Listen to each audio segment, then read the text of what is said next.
मतदानासाठी साम खाली घे, साम सागर बूम खाली घे, तोंडात जातोय बूम. सगळीकडे ठिकाणी उत्साहानं म्हणत नाही मी तर त्यांचं एक कर्तव्य म्हणून आज मतदानासाठी मोठ्या संख्येने बाहेर पडत आहे. आणि बारामतीची जनता दादांचं आजचं हे देणारं मतदान हे दादांनी त्यांच्यासाठी इतकी केलेल्या योगदानाची आणि श्रद्धांजली म्हणून सगळी लोक जण आज सगळ्या गावांमधनं मतदानासाठी मोठ्या संख्येने बाहेर पडत आहेत.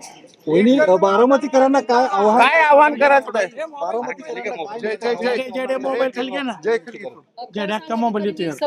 पोटनिवडणूक अत्यंत भावनिक वातावरणात पोहोचला असल्यामुळे स्वतः बारामतीकरच त्यांनीच ही निवडणूक हातात घेतलेली आहे आणि त्यामुळे ते प्रत्येक जण आपले कर्तव्य म्हणून या निवडणुकीकडे पाहतायत आणि मतदानासाठी सगळे ते बाहेर आलेले पडतायत. वहिनी साहेब, या बूथवरती दादा हे होते, दादांचं पहिलं मतदान या बूथवरती असायचं, त्याचप्रमाणे तुम्ही देखील मतदान केलेलं आहे, काय भावना आहेत?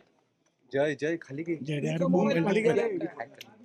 दादांच्या पश्चात पहिली निवडणूक होते. साहेब पण आजारी असल्यामुळे येऊ शकलेले नाहीत. एका अर्थाने बारामतीकरांसाठी एक भावनिक निवडणूक आहे. सगळ्याच बाजूने अत्यंत भावनिक निवडणूक आहे.